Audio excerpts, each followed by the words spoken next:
Irmão, nós temos vários motivos de oração. Nós vamos lembrar de orar por essa situação em relação ao coronavírus e a forma que isso tem afetado, muitas pessoas, muitas nações. Os irmãos, por favor, podem se sentar. Tem afetado a nossa nação, o mundo como um todo, não apenas na questão da saúde, mas a economia. Isso tem abalado, muitas pessoas têm sofrido por conta disso. Lembrar de orar por aqueles que estão doentes, orar por aqueles que trabalham na área da saúde, e que tratam desses que estão adoecidos, e acima de tudo orar para que a Igreja do Senhor dê um bom testemunho no meio dessa situação, possamos mostrar a paz do Senhor que excede todo entendimento, a tranquilidade, a confiança que nós temos no Senhor no meio de uma situação como essa.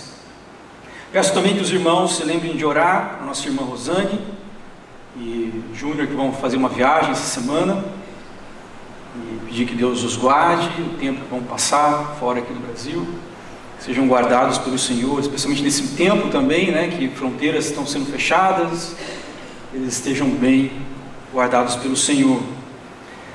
Lembrar também de orar pelo nosso irmão Manuel Machado, que perdeu a sua irmã essa semana, pedir por o consolo do Senhor para ele nesse momento.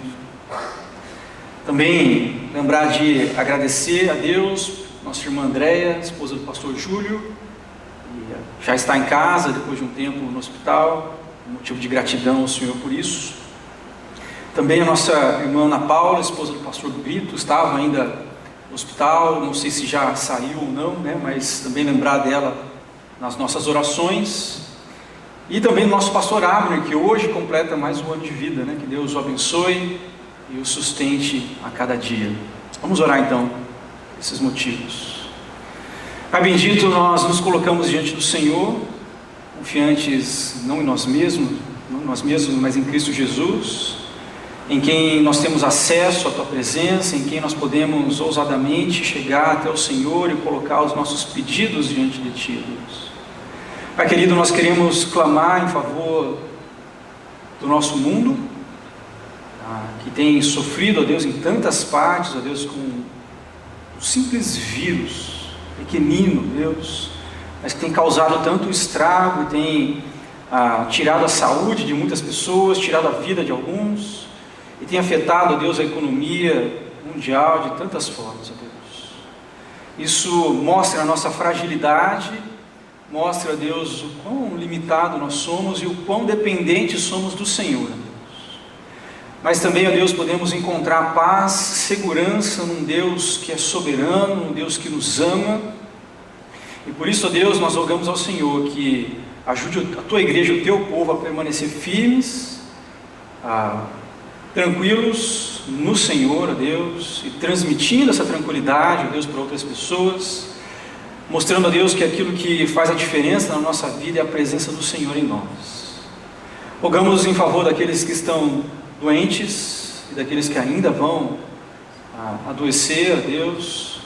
Pedimos que o Senhor esteja com eles, pedimos a Deus para aqueles que trabalham na área da saúde, que possam, a Deus, desempenhar bem o seu papel, e rogamos a Deus que essa pandemia, Deus, ela possa perder as forças rapidamente e possamos, ó Deus, voltar às nossas atividades normais, ó Deus, sabendo que o Senhor está cuidando de todas as coisas, ó Deus.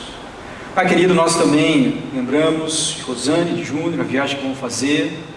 Pedimos a Deus que o Senhor os proteja, os guarde, ó Deus, os leve em segurança, que tenham um bom tempo, ó Deus, e sejam guardados pelo Senhor na ida, no tempo que estiverem fora e na volta também, Deus. Rogamos ao Senhor pelo nosso irmão Manuel, pedimos a Deus o consolo do Senhor, a paz do Senhor nesse momento de luto, que ele possa, Deus, encontrar em Ti a esperança e a força, Deus, para suportar esse momento de perda e de tristeza, Deus. Rogamos ao Senhor também, nossa irmã Andréia, agradecidos a Deus porque ela já está em casa, pedindo a Deus pela sua plena recuperação, assim também como nossa irmã Ana Paula. Pedimos a Deus que o Senhor sustente as Tuas servas e renove a sua saúde, Deus. E agradecemos ao Senhor pelo pastor Abner, que hoje completa mais um ano de vida, Que o Senhor o abençoe grandemente, ó Deus. Dê para ele muitos anos de vida debaixo da tua graça e do cuidado do Senhor. Que ele seja um servo frutífero como tem sido, ó Deus, usado grandemente pelo Senhor para abençoar muitas vidas. Pedimos que ele e a Deise aproveitem bem as suas férias, ó Deus, e voltem renovados, cheios de energia e disposição para continuar trabalhando e servindo ao Senhor no nosso meio, Deus. Entregamos tudo isso nas tuas mãos e descansamos no Senhor, no nome de Jesus. Amém. Meus queridos, nós temos alguns avisos para dar. Obviamente, como os irmãos receberam a informação ontem, as atividades da igreja pelos próximos 15 dias, elas estão suspensas. Tá? Então, todas as programações que estavam agendadas por esses próximos 15 dias, reunião de embaixadores do rei, o curso legado, culto, escola bíblica, culto de quarta-feira, todos eles estão suspensos aqui no templo. Os domingos as reuniões vão continuar sendo transmitidas, via internet. Quarta-feira nós encorajamos as famílias a fazer o seu tempo de oração em casa, para que possamos continuar com a vida como igreja, mesmo de uma maneira um pouco diferente. Algumas programações estão sendo adiadas, e no tempo oportuno as datas vão ser informadas para os irmãos.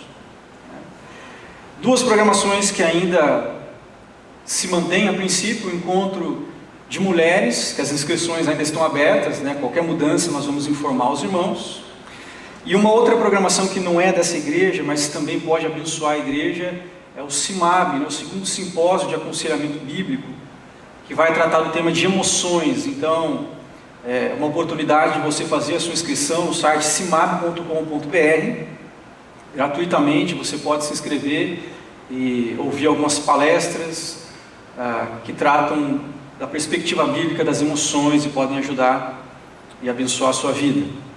E queremos também lembrar os irmãos em relação à nossa responsabilidade como igreja de continuar mantendo as atividades da igreja financeiramente, mesmo não nos encontrando presencialmente nos próximos 15 dias. Peço que os irmãos não se esqueçam dos seus dízimos e ofertas, que podem ser transferidos aí via bancária, para que os compromissos da igreja continuem sendo honrados e a obra do Senhor continue acontecendo. Diferente. E ela é diferente porque muitas vezes nós damos ênfase, quando falamos de esperança, apenas a um aspecto dela e acabamos negligenciando outro aspecto dessa esperança. Eu quero falar sobre esse outro aspecto que faz com que ela, de certa forma, seja diferente, vamos dizer assim. Deixa eu tentar explicar isso para vocês usando uma história. Tente imaginar você na sua casa com a sua família, e aí 3 bandidos armados entram, invadem a sua casa e fazem você e a sua família de reféns. E eles estão agitados e agressivos e ameaçam constantemente você e a sua família com as armas. E você fica preocupado com a sua vida e a vida da sua família. Mas você tem esperança de que alguém venha salvá-los. E aí acontece, um grupo especializado da polícia, tipo SWAT, chega e entra, invade a sua casa e imobiliza 2 bandidos e acaba machucando o terceiro gravemente.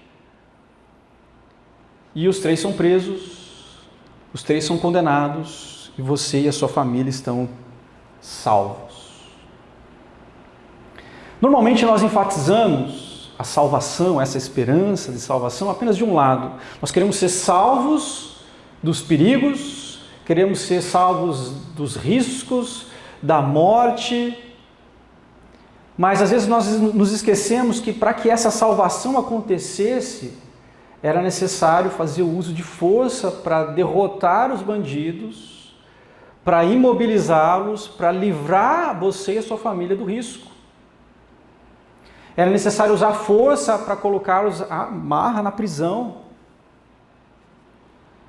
E às vezes nós nos esquecemos que a esperança também tem essa outra perspectiva. Nós pensamos na salvação simplesmente como Deus nos livrando dos perigos, da morte, do inferno e coisas assim, mas nós nos esquecemos que muitas vezes existe esse outro lado. Para que essa salvação aconteça, o inimigo deve ser derrotado. E basicamente é isso que nos fala o livro do profeta Obadias. Ele traz uma mensagem de esperança, falando a respeito da derrota dos inimigos do povo de Deus. Quero pedir que você abra sua Bíblia lá em Obadias, vou dar até um tempinho a mais, porque Obadias é difícil de achar, né? Obadias, vamos ler dos versículos 1 a 9. Fica depois de Amós, não sei se ajudou ou não.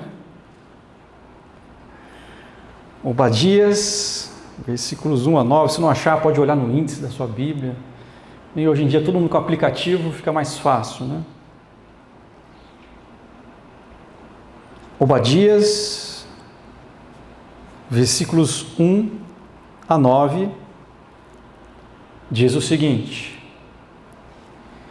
visão de Obadias. Assim diz o Senhor, assim diz o soberano, o Senhor, a respeito de Edom. Nós ouvimos uma mensagem do Senhor. Um mensageiro foi enviado às nações para dizer: levantem-se, vamos atacar Edom. Veja, eu tornarei você pequeno entre as nações. Será completamente desprezado. A arrogância do seu coração o tem enganado.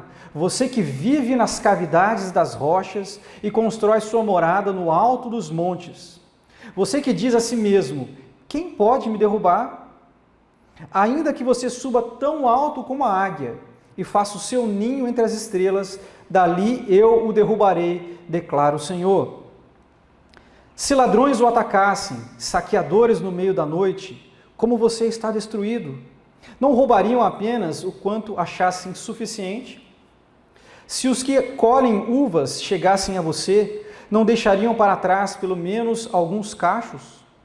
Entretanto, como Esaú foi saqueado, como foram pilhados os seus tesouros ocultos. Empurram você para as fronteiras todos os seus aliados. Enganam você e o sobrepujarão os seus melhores amigos. Aqueles que comem com você lhe armam ciladas. E Esaú não percebe nada. Naquele dia, declara o Senhor, destruirei os sábios de Edom e os mestres dos montes de Esaú. Então os seus guerreiros, ó Temã, ficarão apavorados e serão eliminados todos os homens dos montes de Esaú. Vamos orar? Pai querido, nós lemos agora a Tua Palavra, e é a Palavra do Senhor, ó Deus. Por isso queremos agora ouvir o Senhor falando aos nossos corações, ó Deus.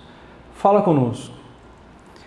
Abençoe nossas vidas, ó Deus. Traga a mensagem que o Senhor tem para nós nesse dia. E que nós, o Teu povo, ó Deus, que está espalhado nas suas casas, assistindo esse culto, ó Deus, sejamos todos edificados pelo Senhor, ó Deus. Que o Teu Santo Espírito fale aos nossos corações e me use, ó Deus, na minha limitação nessa manhã. É a nossa oração, ó Deus, em Cristo Jesus. Amém.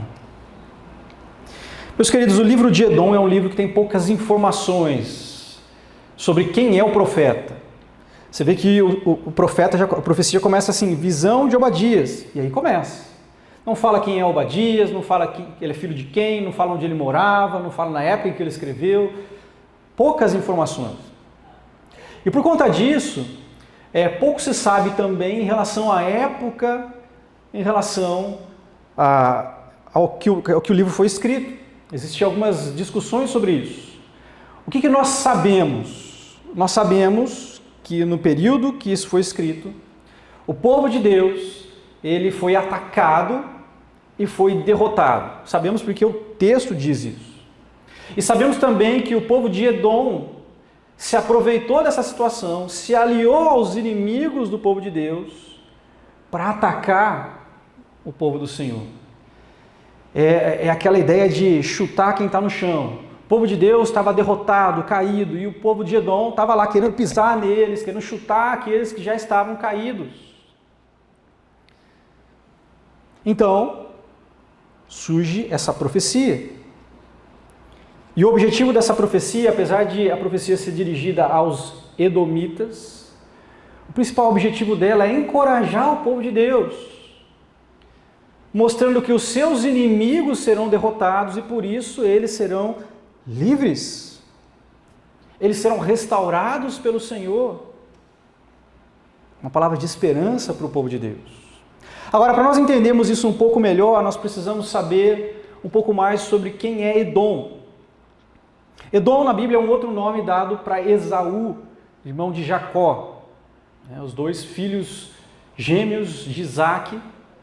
A Bíblia diz, lá em Gênesis capítulo 25, que Esaú e Jacó já brigavam desde o ventre materno. Dentro da barriga da mãe, eles já tinham aquelas brigas entre eles.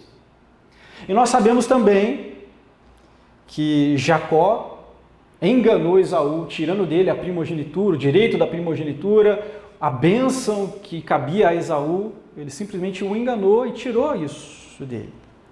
Isso acabou gerando uma inimizade entre Esaú e Jacó. Jacó então se tornou o cabeça, o pai da nação de Israel, e Esaú se tornou o pai da nação de Edom. E essa rivalidade entre irmãos também continuou entre as nações. Nós vemos em Números capítulo 20, quando o povo de Israel foi libertado do cativeiro no Egito e eles estavam sendo levados para a terra prometida, os edomitas não permitiram que o povo passasse por sua terra.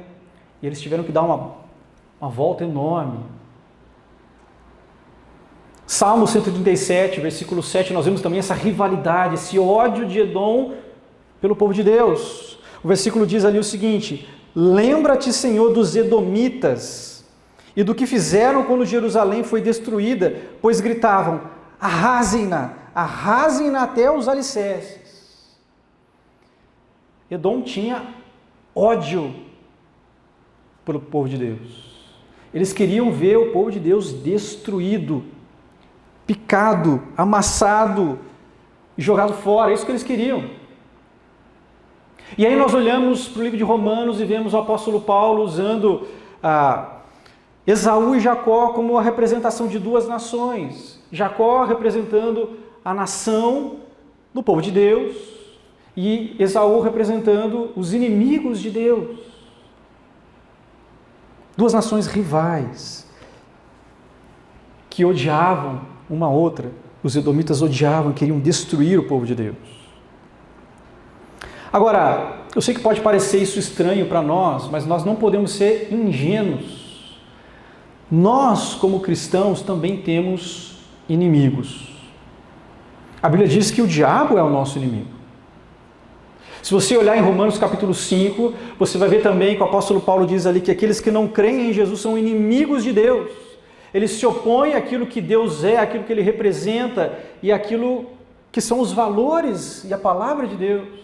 E na medida que nós cristãos refletimos a Deus na terra, nós também temos inimigos aqui, pessoas que não suportam Deus e ver Deus em nós. Nós não podemos ser ingênuos em relação a isso. Mas nós não precisamos nos sentir desamparados num mundo que odeia e despreza os cristãos. Porque nós temos esperança diante de um Deus que derrotará os nossos inimigos e nos libertará de todo tipo de opressão. Agora, talvez você, ouvindo tudo isso, você se sinta em dúvida, pensando assim, olha, mas a Bíblia não diz que nós devemos amar os nossos inimigos. Como é que temos um livro na Bíblia que fala da destruição dos nossos inimigos? Realmente nós devemos amar os nossos inimigos, isso é ordenança bíblica. Mas isso não quer dizer que Deus, que é o justo juiz, não fará justiça àqueles que se opõem a Ele. Deus faz a justiça, não nós. Esperamos então no Senhor essa justiça e essa libertação do povo dele. Então nós vemos esse texto que nós acabamos de ler, alguns encorajamentos da parte de Deus para nós, diante da oposição, diante de pessoas que nos tratam como inimigos. E o primeiro encorajamento que nós vemos ali é que Deus ele traz essa esperança para o povo dele, prometendo usar a sua soberania para derrotar os nossos inimigos. Olha só o versículo 1 que diz, vou ler novamente. Ele diz ali, visão de Obadias. Assim diz o soberano, o Senhor, a respeito de Edom. Nós ouvimos uma mensagem do Senhor. Um mensageiro foi enviado às nações para dizer, levantem-se, vamos atacar Edom. Então o profeta está apresentando aqui uma mensagem do Senhor. Essa mensagem foi enviada por um mensageiro, que nós não sabemos quem é. Essa mensagem foi levada às nações. E qual é o conteúdo da mensagem? No finalzinho do versículo 1. Levantem-se, vamos atacar Edom. Então a mensagem de Deus que o profeta está transmitindo aqui é que Deus está convocando as nações para se voltarem contra os inimigos do povo de Deus. O Senhor está usando da sua soberania para mover as nações e libertar o seu povo dos seus inimigos.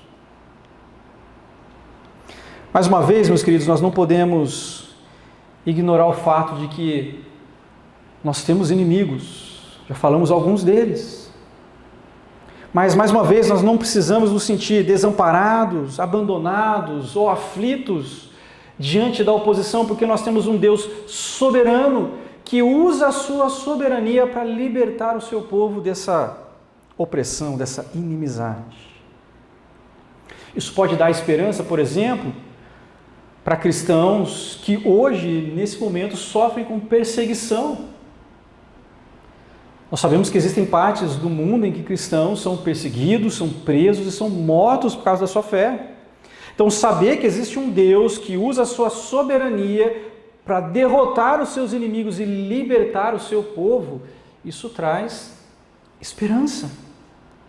Isso traz encorajamento. Agora, apesar de nós não vivemos esse tipo de oposição, eu tenho percebido cada vez mais uma certa hostilidade em relação aos cristãos, aqui mesmo no Brasil. Eu tenho percebido nos últimos anos um certo desconforto em relação aos cristãos. E eu acho que, em parte, isso tem acontecido porque nós temos visto cada vez mais uma associação entre política e religião. Nós temos visto aí com o governo do nosso presidente cada vez mais sendo associada questões políticas com questões religiosas. Isso faz com que aqueles que não concordam com a posição política atual se voltem não apenas contra uma posição política diferente, mas eles associam a posição com o cristianismo. E aí eu tenho visto cada vez mais pessoas criticando os cristãos. Foram vocês cristãos que colocaram Bolsonaro. São vocês cristãos que estão fazendo isso e aquilo. Quando uma coisa não tem nada a ver com a outra. E aí tem crescido cada vez mais uma inimizade, uma antipatia em relação aos cristãos. Pessoas querendo desmoralizar o cristianismo. Pessoas querendo realmente ir contra a fé cristã por conta disso. Nós não precisamos nos sentir desamparados, porque existe um Deus que usa a sua soberania para derrotar aqueles que se opõem e libertar o seu povo da opressão. Agora, deixa eu fazer um parênteses aqui. E eu estou fazendo esse parênteses porque com o que eu vou falar agora, eu estou indo um pouquinho além do que o texto está dizendo.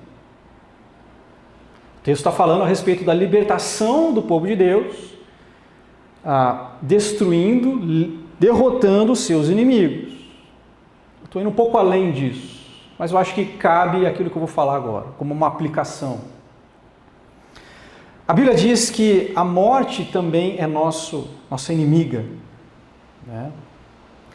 E em época de coronavírus, eu tenho visto pessoas atemorizadas e apavoradas com esse vírus. E a razão de elas terem medo é por conta da morte, que é a nossa inimiga. As pessoas temem porque elas temem pegar o vírus e morrer. Isso as atemoriza. Agora, quando nós olhamos para a palavra de Deus, nós vemos que esse inimigo, que é a morte, foi derrotado por Cristo. Cristo morreu na cruz, ressuscitou e a morte foi derrotada. E ela será completamente derrotada para nós um dia também, em Cristo Jesus. Então não precisamos ficar atemorizados diante da morte, não precisamos ficar apavorados diante do coronavírus. Prudência sim, cautela sem dúvida nenhuma, mas pavor para o cristão não é necessário. Porque nós temos esperança de um Deus que usa a sua soberania para derrotar os nossos inimigos, e a morte é um deles. Derrotada por Cristo Jesus. Fecha parênteses. Segundo encorajamento que o texto apresenta para nós aqui, nós vemos Deus encorajando o seu povo, prometendo destruir o orgulho dos seus inimigos. Olha só versículos 2 até 4 que diz: Veja, eu o tornarei você pequeno entre as nações, será completamente desprezado. A arrogância do seu coração o tem enganado, você que vive nas cavidades das rochas e constrói sua morada no alto dos montes. Você que diz a si mesmo, quem pode me derrubar? Ainda que você suba tão alto como a águia e faça o seu ninho entre as estrelas, dali eu o derrubarei, declara o Senhor.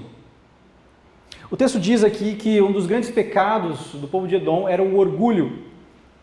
Eles eram uma nação pequena, mas eles se achavam grandes. Eles se achavam seguros. E, em parte, porque o povo de Edom vivia no alto do monte Seir. E isso dava para eles uma certa vantagem militar, né? Em relação aos inimigos, porque eles estavam no alto, isso dava uma certa proteção para eles. E aparentemente isso encheu o coração deles de orgulho.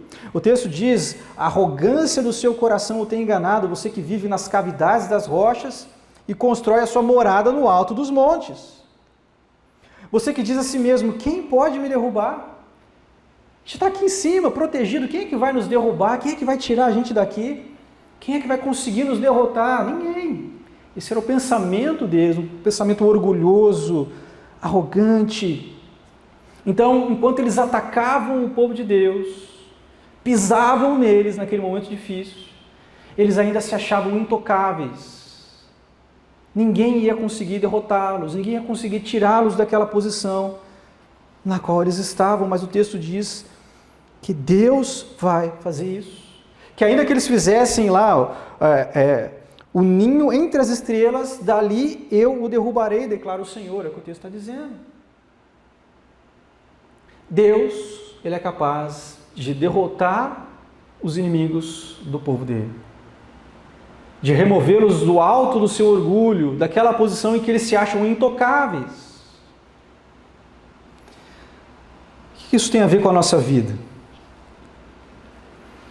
Talvez alguma vez já tenha acontecido isso no seu trabalho, de você ter um chefe que se achava intocável, que do alto da sua posição e do seu poder, ele achava que ele poderia fazer o que ele quisesse com você, ele poderia te tratar mal, ele poderia te desrespeitar, ele poderia usar a autoridade que ele tem para te pressionar a fazer algumas coisas que não são boas para você ou para sua família, ou até coisas desonestas. E ele acha que da posição dele ninguém poderia tocá-lo. Estou aqui em cima, quem é que vai me tirar daqui? Quem é que vai ir contra mim? E aí você, subordinado, se sente de mãos atadas. O que eu vou fazer diante de uma situação dessa? Ele está fora do meu alcance, ele está lá em cima. Como é que eu vou lidar com isso? Então, quando nós olhamos aqui para Edom, nós vemos que existe um Deus capaz de quebrar o orgulho dos inimigos do povo de Deus. Capaz de tirar aqueles que se acham intocáveis, tirá-los da alta posição na qual eles estão e colocá-los por terra. Então, nós temos esperança, nós não estamos abandonados diante de situações de injustiça como essa. Nós temos um Deus no qual nós podemos ter esperança. Eu acho que isso também é válido na época em que nós vivemos, de ver políticos achando que, pelo fato de terem imunidade parlamentar, pelo fato de terem poder, autoridade, eles podem fazer o que quiser, eles podem roubar, eles podem enganar, eles podem prejudicar o povo, fazendo o povo sofrer. E quem vai fazer alguma coisa contra mim? Eu estou aqui em cima, quem é que vai mexer em mim? Quem é que vai me tirar desse lugar onde eu estou? E aí muitas vezes, nós que estamos aqui embaixo, nos sentimos desamparados. O que nós podemos fazer em relação a isso? Nos sentimos impotentes. O que eu posso fazer a respeito?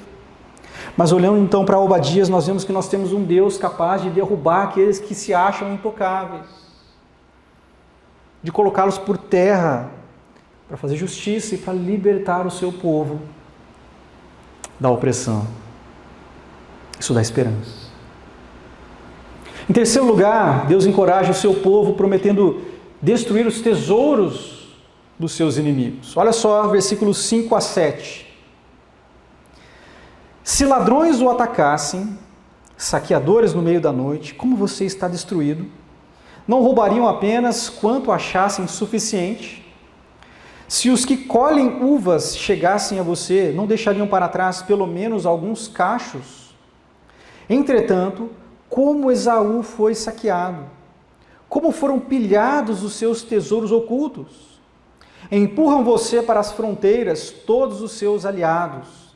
Enganam você e o sobrepujarão os seus melhores amigos. Aqueles que comem com você lhe armam ciladas. E Esaú não percebe nada.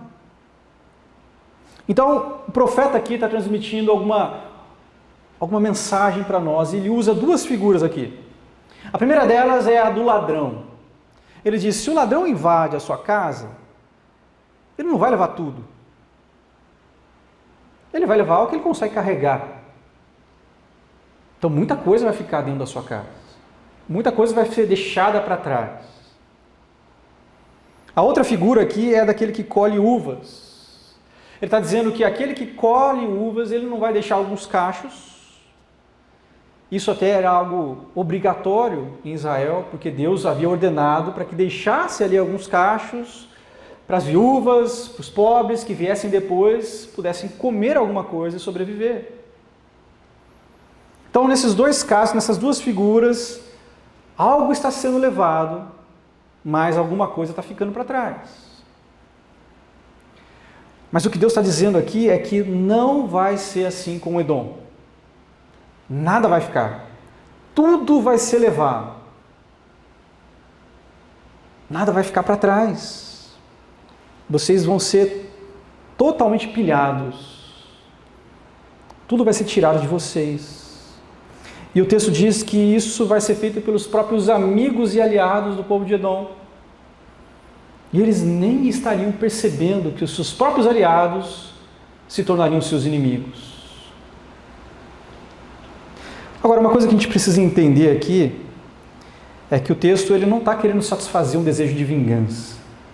A ideia aqui não é fazer o povo de Deus pensar, é isso aí mesmo, vai lá, pisa nele, Deus, vai, esmaga eles mesmo, porque eles são ruins. Não é essa a intenção do profeta. A intenção do profeta é dar esperança. É aquela ideia, quando duas nações estão em guerra, para uma ser vitoriosa, a outra precisa ser derrotada. Então Deus está prometendo, os seus inimigos serão derrotados. E vocês serão vitoriosos. Vocês serão restaurados. Vocês serão livres, porque vocês são meu povo. Deus está dando esperança, e não alimentando vingança. E essa esperança também serve para nós. Deus ele também é capaz de remover os benefícios, os privilégios daqueles que são nossos inimigos, para que sejamos livres. Nós sabemos que existem pessoas com recursos, com poder, que muitas vezes fazem coisas, divulgam ideias que são contrárias ao cristianismo. Nós não podemos nos enganar, né? O mundo jaz no maligno.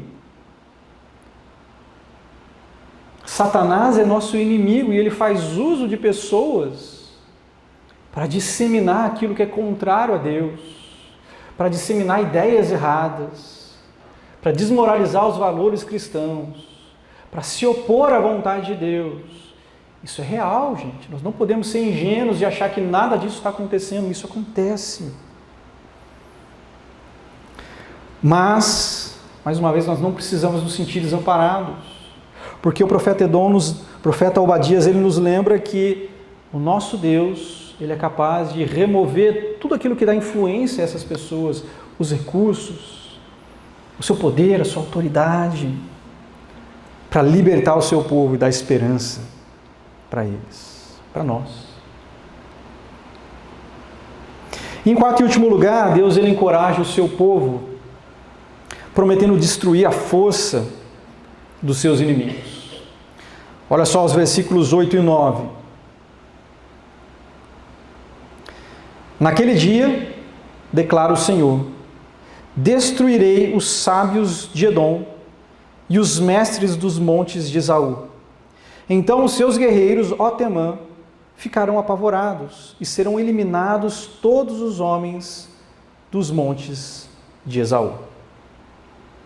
Nós vemos aqui uma declaração final do Senhor através do profeta Obadias. Ele fala da destruição dos sábios de Edom. E até certo ponto, parece que essa destruição já estava acontecendo, porque se você olhar o versículo anterior, ele acabou de dizer que o povo de Edom seria atacado pelos seus próprios amigos e aliados e eles não perceberam nada. Eles não estavam enxergando isso. Então os sábios de Edom já não estavam mais tão sábios assim. O próprio Senhor estava removendo essa sabedoria deles, tornando cegos para aquele que estava do lado deles. Ele estava agindo como inimigo. O texto continua dizendo que Deus, ele eliminaria os guerreiros e todos os homens dos montes de Esaú. O que Deus está removendo aqui é a força do povo de Edom. A liderança masculina naquele contexto. Os líderes, os homens, todos seriam eliminados. Aqueles que davam direção, os sábios, seriam derrubados. A força de guerra, os guerreiros seriam também eliminados. Toda a força, toda a capacidade daquela nação seria removida. A sua liderança, os seus guerreiros, os seus sábios que dão direção, todos removidos, todos eliminados. Eles seriam uma nação sem força, derrotará e tirará a força de todos os nossos inimigos. Isso pode acontecer de muitas maneiras. Isso vai acontecer, por exemplo, de maneira definitiva, na volta de Cristo. E de certa forma, em alguns momentos no livro de Obadias, ele faz referência ao final dos tempos. No começo ali do versículo 8, ele faz aquela expressão naquele dia, que muitas vezes nos profetas é uma referência àquele dia final, lá na frente. Naquele dia eu vou fazer isso. Eu sei que isso pode parecer distante às vezes para nós, mas é real. Isso vai acontecer. É a promessa do Senhor, que deve nos dar esperança. Mas Deus também faz isso às vezes, e muitas vezes, no presente. Ele faz isso através de crises, em que pessoas poderosas são derrubadas, perdem os seus bens, a sua riqueza, morrem. Deus continua derrubando os inimigos do povo dele. Deus continua tirando a força e o poder dos inimigos do Senhor. Isso nos dá esperança. Meus queridos, nós, se tivéssemos um maluco que ameaçasse a nossa vida e a vida da nossa família de morte, nós apenas ficaríamos tranquilos no dia que soubéssemos que esse maluco foi preso, foi encarcerado em algum lugar. Aí eu ficaria tranquilo. Estou livre do perigo. Da mesma forma, essa esperança diferente que nós estamos apresentando aqui é aquele outro lado, né? Não só a salvação e o livramento, mas a salvação e o livramento na medida em que Deus, Ele tira aqueles que nos ameaçam. Ele remove aqueles que se opõem a nós. Ele tira o poder, a força e a capacidade daqueles que se opõem e querem a nossa destruição. Então, diante disso, meus queridos, creia no poder de Deus em derrotar os nossos adversários. Ele tem poder para isso. Tenha esperança nos momentos difíceis, tranquilize o seu coração. Mesmo quando tudo parece perdido, mesmo quando parece que não tem nada que eu possa fazer contra aqueles que estão contra mim, nós temos um Deus que pode fazer aquilo que não podemos. Então tranquilize o seu coração no Senhor. Que no mundo de incerteza no qual nós vivemos, nós possamos nos sentir seguros, porque nós temos um protetor que nos guarda. Que saber disso, meus queridos, traga muita esperança aos nossos corações e que nos ajude numa época de incertezas, de medo, a nos sentir seguros e seguir adiante, fazendo a vontade do Senhor, vivendo para Cristo a cada dia, sem precisar se preocupar com aqueles que se opõem a nós, sem precisar ficarmos atemorizados diante de coronavírus, diante de políticos que roubam, que enganam, diante de um chefe mau que me pressiona para fazer coisas erradas. Eu posso ficar em paz e seguir adiante, porque eu tenho um Deus que cuida de mim. Vamos orar? Pai querido, nós louvamos ao Senhor por essa mensagem de esperança, uma mensagem, ó Deus, que muitas vezes é diferente daquela que estamos acostumados a ouvir, porque é uma mensagem de derrota, de destruição dos inimigos, e às vezes essa é uma mensagem, às vezes politicamente incorreta, que nós não gostamos de ouvir, mas ela é real. O Senhor é um Deus justo e fará justiça, o Senhor zela pelo teu povo, ó Deus, e queremos olhar para essa verdade e nos sentirmos seguros nas mãos de um Pai que nos ama e é poderoso. Da mesma forma que uma criança se sente tranquila diante do seu Pai, ao seu lado, nós possamos nos sentir seguros e tranquilos diante do Pai grandioso que o Senhor é. Que diante das adversidades, dos inimigos, da oposição que talvez possamos enfrentar, que o Senhor nos dê paz e tranquilidade no nosso coração. Nós rogamos ao Senhor, a Deus, para que essa paz seja sempre presente e nos dê plena liberdade para seguirmos adiante como cristãos, vivendo e fazendo a Tua vontade, para a glória do Senhor, a Deus. Entregamos as nossas vidas nas Tuas mãos. E eu peço a Deus que essa esperança diferente que ouvimos agora pela palavra do Senhor esteja presente na minha vida, na vida dos meus irmãos aqui e daqueles que estão em casa assistindo esse culto pela internet, ó Deus. Nós oramos assim e te louvamos no nome de teu Filho Jesus. Amém.